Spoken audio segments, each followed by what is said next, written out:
Bismillahirrahmanirrahim. Assalamualaikum warahmatullahi wabarakatuh. Alhamdulillahirabbil alamin. Alhamdulillahilladzi arsala rasulahu bil huda wa dinil haq liyudhhirahu 'alad dini kulli walau karihal kafirun walau karihal musyrikun walau karihal munafiqun. Asyhadu an la ilaha illallah wahdahu la syarikalah wa asyhadu anna Muhammadan abduhu wa rasuluhu allazi la nabiyya ba'dah. Allahumma sholli ala sayyidina wa habibina wa syafi'ina wa maulana Muhammad wa ala alihi wa ashabihi ajma'in, amma ba'du. Rabbi shrah li sadri wa yassir li amri wahlul 'uqdatam min lisani yafqahu qawli. Alhamdulillahirabbil alamin.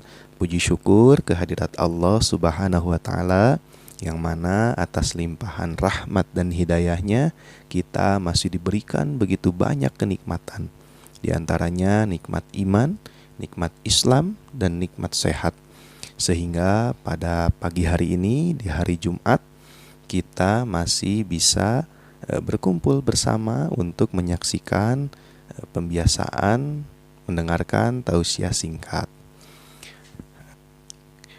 Anak-anakku, siswa-siswi SDN 191 Babakan Surabaya yang sholih dan sholihah, pada kesempatan tausiah singkat yang lalu kita telah membahas sebuah hadis berkenaan dengan iman, Islam, dan ihsan.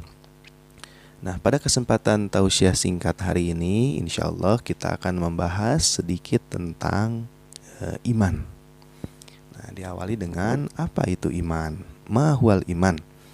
Nah, iman itu secara bahasa adalah masdar atau kata dasar dari kata amana yu'minu imanan fahuwa mu'min, yang artinya adalah aman.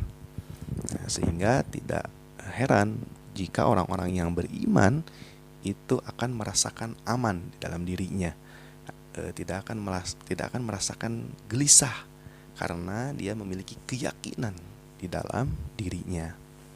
Nah, definisi iman secara istilah yaitu adalah at-tasdiqu bil qalbi wa qaulun bil lisan wa amalun bil jawari, yaitu membenarkan dengan hati, mengucapkan dengan lisan, dan mengamalkan dengan anggota badan atau perbuatan. Nah, dari definisi ini kita bisa mengukur sejauh mana tingkat keimanan kita. Karena yang pertama adalah membenarkan dengan hati gitu ya. Nah, ketika kita beriman kepada Allah, kita benarkan dengan hati kita bahwa kita beriman kepada Allah Subhanahu wa taala. Selanjutnya, kita bisa mengucapkan dengan lisan kita, yaitu dengan kalimat asyhadu alla ilaha illallah, atau dengan memperbanyak membaca kalimat-kalimat thayyibah atau kalimat la ilaha illallah. Nah, selain itu juga harus diiringi dengan konsekuensi, yaitu mengamalkan dengan anggota badan kita, yaitu dengan mengamalkan sholat. Nah, ini. Nah, di dalam Al-Quran Allah Subhanahu wa taala menceritakan ada orang-orang yang mengaku beriman akan tetapi sebenarnya mereka tidak beriman. Nah, ini ada di dalam Al-Qur'an surat Al-Baqarah ayat 8 dan ayat 9. Yang bunyinya a'udzubillahi minasyaitonirrajim, bismillahirrahmanirrahim, wa minan nasi may yaqulu amanna billahi wa bil yaumil akhir wa ma hum bimu'minin. Yang artinya, dan di antara manusia ada orang-orang yang berkata, kami beriman kepada Allah dan hari akhir, katanya. Padahal sesungguhnya mereka bukanlah orang-orang yang beriman. Dan di ayat selanjutnya, di ayat yang ke-9, yukhadi'una allaha wallazina amanu wa ma yakhda'una illa anfusahum wa ma yas'urun. Mereka hendak menipu Allah dan orang-orang yang beriman, padahal mereka hanya menipu diri mereka sendiri tanpa mereka sadar. Nah, jadi di dalam ayat ini kita bisa belajar bahwa ada orang-orang yang dia tadi dalam pengertian wa qaulun bil lisan, dia mengucapkan dengan lisannya beriman kepada Allah, padahal mereka tidak beriman. Jadi jika kita hanya mengucapkan kita beriman kepada Allah, itu tidak cukup. Belum termasuk ke dalam orang-orang mukmin atau orang-orang yang beriman. Nah, begitu juga Allah ceritakan kembali di ayat selanjutnya, yaitu di dalam Al-Quran surat An-Nisa ayat 142 yang berbunyi, Innal munafiqina yukhadi'una allaha wa huwa khadi'uhum wa iza qamu ila salati qamu kusala yura'unan nasa wa la yadhkuruna allaha illa qalila. Yang artinya, sesungguhnya orang-orang munafik itu hendak menipu Allah, katanya. Tapi Allah lah yang menipu mereka.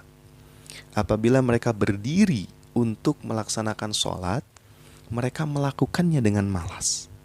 Mereka bermaksud riya atau ingin dipuji di hadapan manusia. Dan mereka tidak mengingat Allah kecuali hanya sedikit sekali. Nah, ini Allah jelaskan di dalam Al-Quran surat An-Nisa.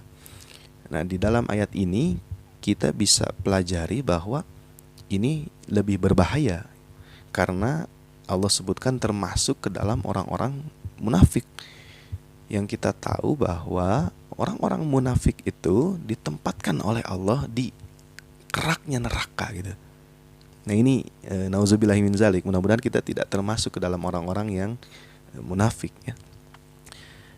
Nah, di sini dia melaksanakan sholat, artinya dari definisi iman dia mengamalkan yang tadi, mengamalkan dengan anggota badan.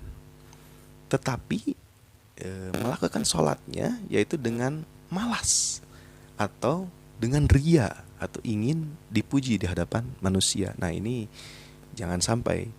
Makanya kita mudah-mudahan termasuk ke dalam orang yang bisa menjaga keimanan kita, yaitu membenarkan dengan hati kita, mengucapkan dengan lisan kita, dan mengamalkan dengan amal perbuatan kita.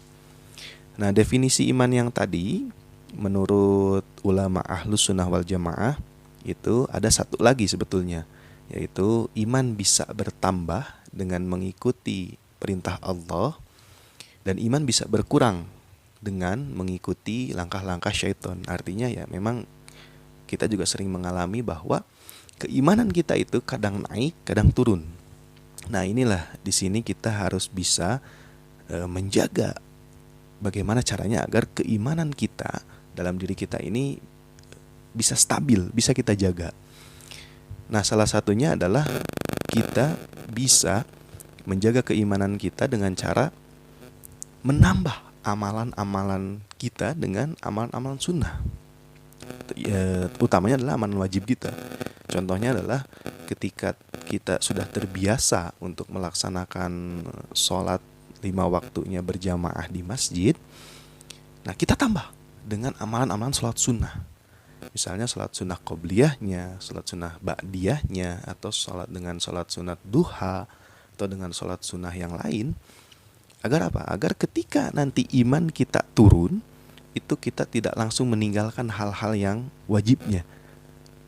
Nah, kalau kita sering membiasakan diri menambah dengan amalan-amalan sunnah, contohnya ketika kita sholatnya di masjid, lalu kita menambah dengan amalan sholat sunnah, ketika iman kita turun, maka yang akan ditinggalkan itu insya Allah adalah amalan sunnahnya.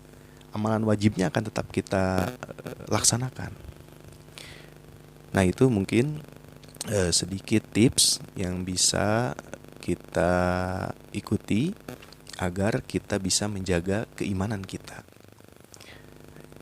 Demikian mungkin tausiah singkat yang bisa disampaikan pada kesempatan hari ini.